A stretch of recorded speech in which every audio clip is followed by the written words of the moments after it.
समय ठीक चल रहा है तो आपके साथ में सब जैसे ही समय गड़बड़ हुआ, समय बिगड़ा, नाते रिश्ते कुटुंब कबीले परिवार सब छोड़कर चले, सब तब शिव महापुराण की कथा करती, तब भगवान शंकर की कथा करती है, भगवान देवादिदेव महादेव का चरित्र कहता है। उस समय पर समय जब बिगड़ता है तो कोई साथ नहीं देता, पर शिव महापुराण की कथा कहती है समय बिगड़ने पर जो तुमने एक लोटा जल देवादिदेव महादेव को समर्पित करा है वो तुम्हारा साथ देकर चले जाता है और तुम्हारा हाथ पकड़ कर।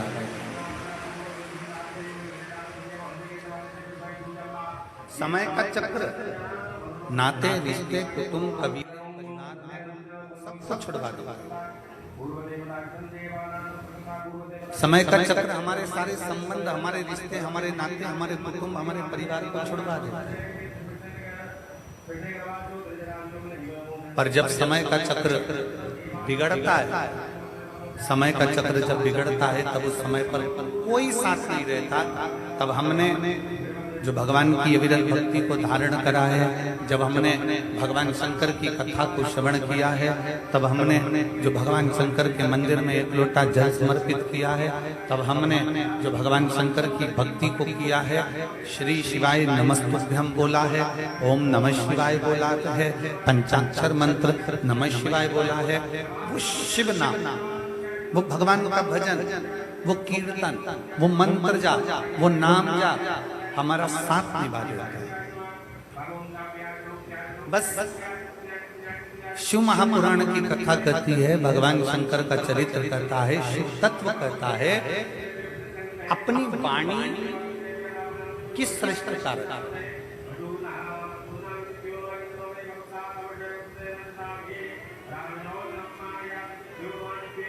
एक कौवा भी बोलता है और एक कोयल भी बोलती है। हापुड़ नगर की इस पवित्र भूमि पर आप और हम शिव महापुराण की कथा नवरात्रि में 5 दिवसीय श्रवण करते। एक कौवा भी बोलता है, एक कोयल भी बोलती है, दोनों बोलते। कौवा भी बोल रहा है, कोयल भी बोल रहा है। कौवे ने किसी का बुरा किया क्या? जम के बोलो जरा। कौवा आपका कोई बुरा कर गया? कौवा आपका कोई काम बिगाड़ कर गया? कौवा आपको कभी कोई अपशब्द कह कर गया? कौवा क्या आपको गाली देकर गया? कौवा क्या आपको आड़ा टेढ़ा बोल कर गया?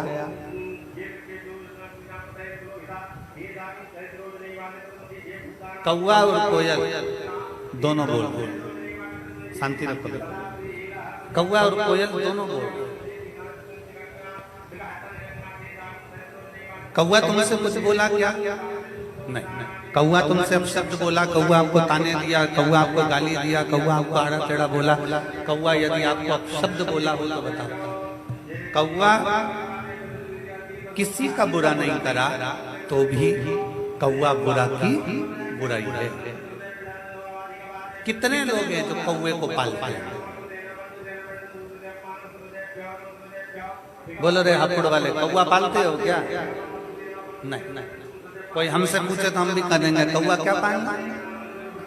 कौवा किसी का बुरा नहीं करा तो भी कौवा बुरा की बुराई है। और कोयल किसी का भला नहीं करी है। कोयल ने किसी को 2 रोटी लाकर नहीं दी, कोयल ने कभी किसी के लिए अच्छा नहीं करा, कोयल कभी तुम्हारे दरवाजे पर आकर अच्छा नहीं करी, कोयल ने तुम्हारे घर में झाड़ू पोछा नहीं लगाया, कोयल ने तुम्हारे लिए पानी नहीं भरा, कोयल ने तुम्हारे लिए कोई अच्छा काम नहीं करा, तो भी कोयल लोगों को अच्छी लगती है। कौवा बुरा लग रहा है, कोयल अच्छी लग रही है। कारण क्या? कौवे ने तुम्हारा बुरा नहीं करा तो भी वो बुरा है। कोयल ने तुम्हारा अच्छा नहीं करा तो भी वो अच्छी है। उसका केवल एक कारण है, केवल एक कारण, वो है कौवे की वाणी और वो है कोयल की वाणी। कौवा जो बोलता है वो लोगों को अच्छा नहीं लगता और कोयल जो बोलती है वो लोगों को अच्छी लगती है। कोयल जो बोलती है वो दुनिया के लोगों को श्रेष्ठ लगता है।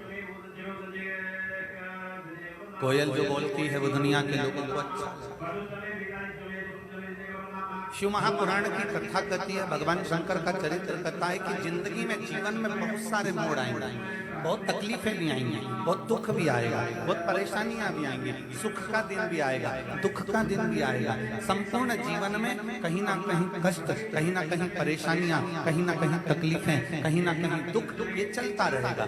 पर शिव महापुराण की कथा कहती है, जीवन में कितना भी कष्ट हो, दुनिया में कितना भी दुख तुम्हारे जीवन में आए, पर एक बात याद रखना कि कौवे जैसी वाणी मत बोलना, कोयल जैसी वाणी बोलते रहना तो तुम्हारी जिंदगी सफल हो जाए। अपनी वाणी कोयल जैसी,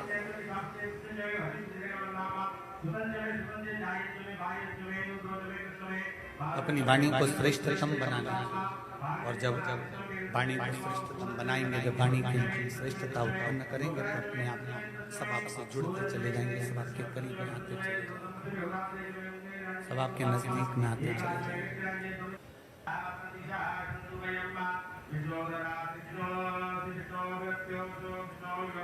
और कहा, वाणी ऐसी बोलिए, जम के बोलो जरा, वाणी ऐसी बोलिए मन का आपा होए।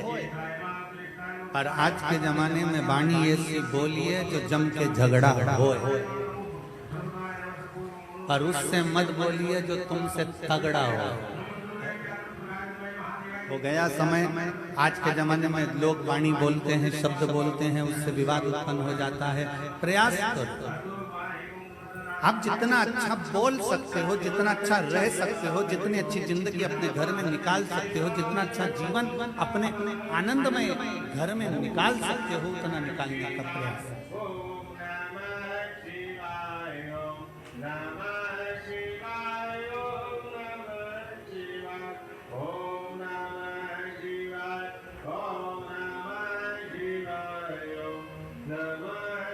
आप कहोगे गुरुजी अभी आप नाराज हो रहे थे, चिल्ला रहे थे, क्या कारण है?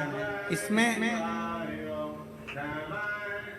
सुबह 8 बजे से आप लोग पंडालों में जगह घेर घेर कर बैठे हो।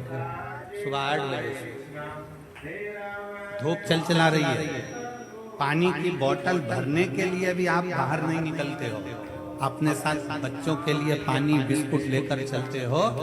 और उस बीच में भी अगर आप दोपहर में 2 बजे तक इंतजार करते हो कथा का और 5 बजे तक एक जैसे बैठे रहते हो और इतनी दूर दूर से 200-500 रुपए खर्च कर कर ऑटो का, गाड़ी का किराया लगाकर यहाँ तक पहुँचते हो। और अगर माइक के द्वारा अगर आपको कथा नहीं मिले तो उसमें दिल हमारा दुखता है। आपको श्रेष्ठ ना मिले तो हमारा मन,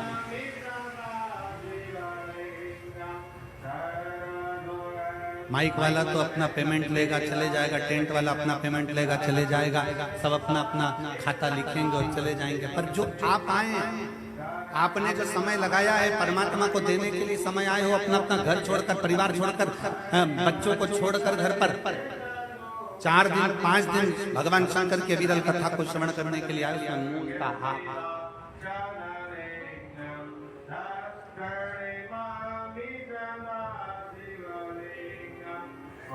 वो तो ये हापुड़ नगर के सभी श्रोता भाई बहन, हापुड़ नगर का एक एक बच्चा और हापुड़ नगर का एक एक बच्चे से लेकर बूढ़ा से बूढ़ा व्यक्ति, चाहे वो मीडिया हो, सोशल मीडिया हो, पत्रकार बंधु हो, प्रशासन हो, अगर ये खड़ी नहीं होती तो हमको लगता है कि 5 दिन की कथा भी पूरी नहीं होती।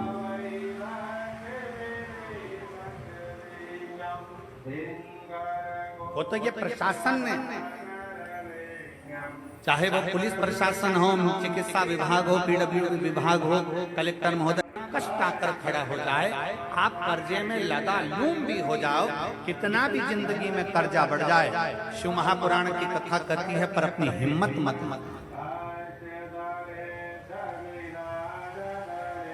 अपनी हिम्मत मत हारना।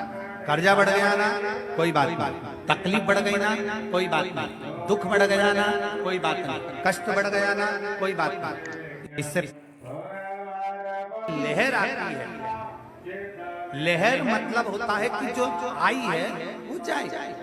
समुद्र की लहर आती है चली जाती है, नदी की लहर आती है चली जाती है। उसी तरह शिव महापुराण की कथा कहती है दुख तकलीफ कष्ट की भी लहर आती है और एक ना एक दिन वो दुख और तकलीफ की लहर भी चली जाती है। बस आपका जो भीतर का विश्वास है वो दृढ़ होना चाहिए, आपके भीतर का जो बल है वो दृढ़ होना चाहिए, आपके भीतर का जो भरोसा है वो दृढ़ होना चाहिए, आपके भीतर का जो विश्वास है वो दृढ़ होना चाहिए। जब हमारे भीतर का विश्वास दृढ़ होता है तब हम बड़ी से बड़ी तकलीफों को हरा सकते हैं। दुख की घड़ी में क्या करना है, तकलीफ की घड़ी में क्या करना है? शिव महापुराण में एक शंकर भगवान के शिवलिंग का वर्णन आता है, बटकेश्वर महादेव। कौन से महादेव है? जम के बोलो जरा, बटकेश्वर। फिर एक बार वापस बोलो। शिव महापुराण में एक महादेव का वर्णन आता है कि जिस समय पर भगवान शंकर ने क्रोध में आकर काल भैरव को प्रकट करा था और काल भैरव ने ब्रह्मा जी का सिर काट दिया था, वो सिर कटकर आगे गया और सिर कटकर जब आगे गया तो उनके मस्तक से वृक्ष ने जन्म ले लिया जिसका नाम बट का वृक्ष हुआ और शंकर जी उसके नीचे बैठे तो उसका नाम बटकेश्वर, वो बटकेश्वर महादेव।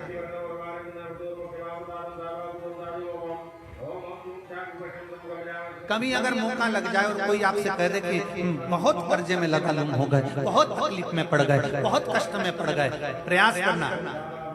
अगर कर्जा ज्यादा है तो मेहनत ज्यादा करना, कर्जा ज्यादा है तो कर्म ज्यादा करना है, कर्जा ज्यादा है तो रात दिन एक करना है, कर्जा ज्यादा है तो आप तकलीफों में घिरे क्यों हो? क्योंकि कर्जा होने के बाद आप मेहनत कम कर देते हो। कर्जा हो गया मेहनत को 4 गुना बढ़ा, कर्जा हो गया अपनी लगन को 4 गुना बढ़ा, कर्जा हो गया अपने कर्म को 4 गुना बढ़ा और साथ में अपनी मेहनत को बढ़ाते बढ़ाते बट वृक्ष के नीचे एक लोटा जल शंकर भगवान को चढ़ाना प्रारंभ करो और बड़ी थोड़ी सी जड़ लाल वस्त्र में लेकर अपनी पर्स में या अपनी जेब में या अपने संदूक में या अपनी अलमारी में उसको रखो। प्रतिदिन बड़ के पेड़ के नीचे जाकर अगर शंकर जी नहीं भी हैं तो बड़ के पेड़ के नीचे बटकेश्वर महादेव का नाम लेकर अगर हम एक लोटा जल समर्पित करते हैं तो कर्जा कुछ ही दिन में चूकता जरूर है और लक्ष्मी की आवक बढ़ती है।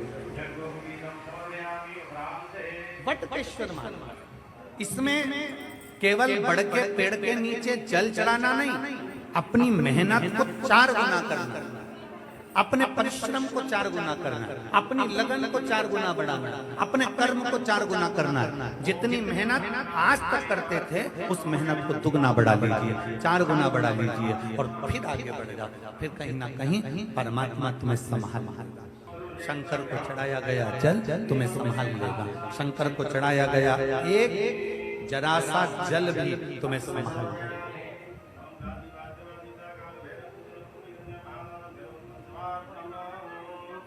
शिव का नाम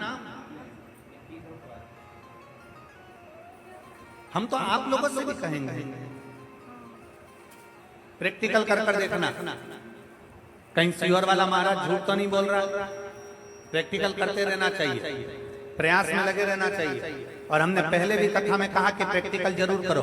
एक महाराज जी प्रवचन दे रहे थे, प्रवचन में बोल रहे थे मदिरा नहीं पीना चाहिए, शराब नहीं पीना चाहिए। मदिरा पीने वाला व्यक्ति गटर में पड़ा होता है, नाली में पड़ा होता है। उसमें एक महाराज का पहचान वाला बैठा था, उठकर खड़ा हो गया, खड़े होकर बोला महाराज तुम इतना बड़ा बड़ा प्रवचन दे रहे हो, तुम्हारा सगा भाई पी के तो नाली में पड़ा है, गटर में पड़ा है और तुम हमको ज्ञान दे रहे हो, अपने भाई को क्यों नहीं समझाते? महाराज जी को क्रोध नहीं आया। महाराज जी ने कहा, भाई मैं भी प्रवचन दे रहा हूँ, मेरा भाई भी प्रवचन दे रहा है, मैं मुख से समझा रहा हूँ, मेरा भाई प्रैक्टिकल करके दिखा रहा है।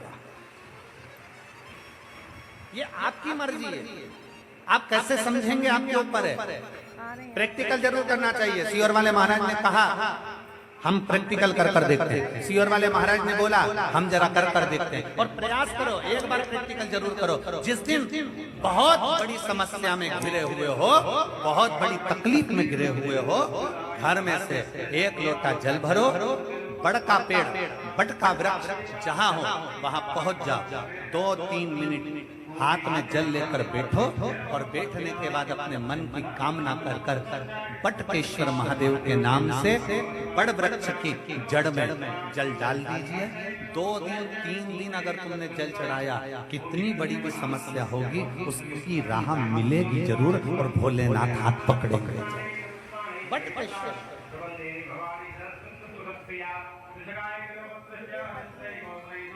और तेरे बिना प्रभु तेरी कृपा बिना न हिले एक भी अणु, लेते श्वास तेरी कृपा से। कुछ सामान ले आप उस पर आश्रित हो जाइए, आप उस पर समर्पित हो जाइए, आप उसका गुणगान करिए, आप उसका भजन करिए, आप उसका मंत्र जाप करिए, आप उसका नाम जाप करिए। समाज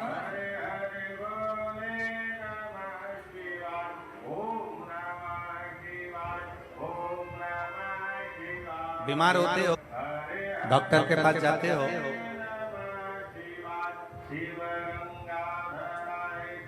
डॉक्टर आपसे कह देगा तुम्हें बड़ी बीमारी हो गई है, शरीर में कष्ट है, दवाई से ठीक होना है कि ऑपरेशन कराना। डॉक्टर पूछेगा, डॉक्टर बोलेगा आपको दवाई से ठीक होना है कि ऑपरेशन कराना है। मान लो एकदम तुम डॉक्टर के पास पहुंच गए और डॉक्टर ने कह दिया कि तुम्हारे को ऑपरेशन करना पड़ेगा, तुम्हारे घुटने का ऑपरेशन करना पड़ेगा, तुम्हारी हड्डी का ऑपरेशन करना पड़ेगा, तो तुम डॉक्टर साहब से कहोगे डॉक्टर साहब ऑपरेशन मत करिए, थोड़ा दवाई दे दीजिए ना, दवाई से ठीक हो जाए तो अच्छी बात है। बोलो सही है कि गलत है? एकदम तो ऑपरेशन नहीं करा लो। डॉक्टर साहब हमारा ऑपरेशन मत करिए, थोड़ी दवाई दे दीजिए। डॉक्टर बोलेगा क्यों? अच्छी दवाई दे दो जिससे मेरा रोग ठीक हो जाए, अच्छी दवाई दे दो जिससे मेरी बीमारी ठीक हो जाए। डॉक्टर पूछेगा तुम ऑपरेशन कराओगी या दवाई खाओगी, तो उसमें से 2 ऑप्शंस में से एक ऑप्शन आपको चुनना है। डॉक्टर से कहना डॉक्टर साहब मुझे दवाई दे दो, ऑपरेशन मत करिए, क्योंकि ऑपरेशन करोगे तो शरीर बेकार होता चले जाएगा। ऑपरेशन से शरीर बेकार हो जाएगा।